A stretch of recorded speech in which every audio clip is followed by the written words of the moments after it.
Well, what's so interesting about tonight's topic is that the times that we're living in, it's become extremely stressful times. And now with recent studies, doctors are saying that almost all diseases are stress-related.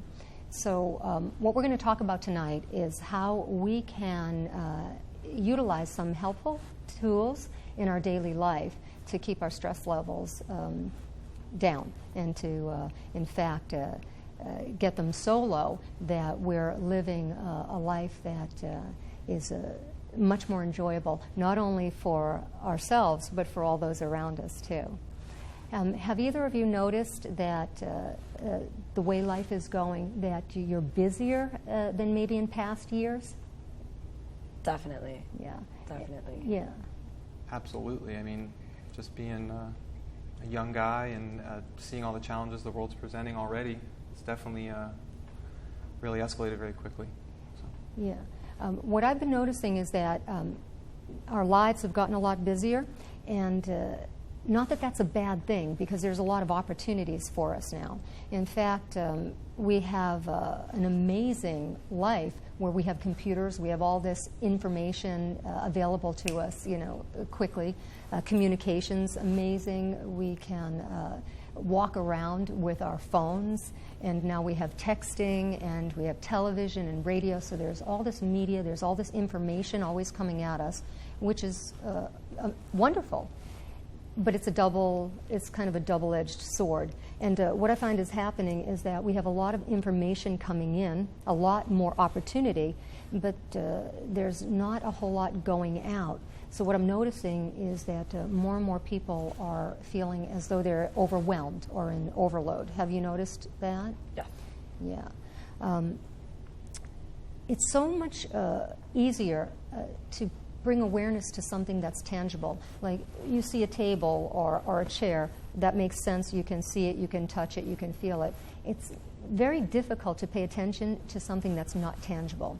Stress really isn't tangible, and a lot of times we don't even realize that our stress level is building until sometimes it's too late. Either we blow up at somebody, or we find ourselves sick, or in a situation that's uncomfortable, where we're exhausted or depressed, miserable, whatever.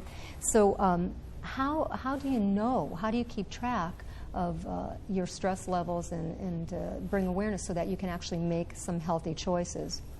To give you a little bit of a visual, imagine that I had a container of water. And let's say that the container of water was filled right to the very top. If it was filled right to the top, right to the brim, if I added even one drop of water, just one drop, what would happen? Overflow. It would overflow, right. Now, if the container of water was filled, let's say, right about here, there'd be room for a drop. In fact, there'd be room for hundreds of drops before it was filled. As far as stress goes, I've noticed over the years, most people live right about here. And that's doable, so that as life happens, challenges come up, there's room. There's room. In recent times, I'm noticing people aren't living here anymore. People are actually living right here.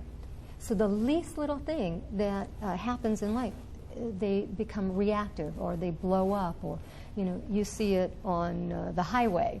You see it over silly things. Waiting in line at the bank, maybe the line's too long, or God forbid if the teller takes longer than someone's time permits. There's, and there's you see the body language happening. So the question is, how do we keep our level here? Better yet, how could we possibly live here? And see, I myself have found a way where I live here.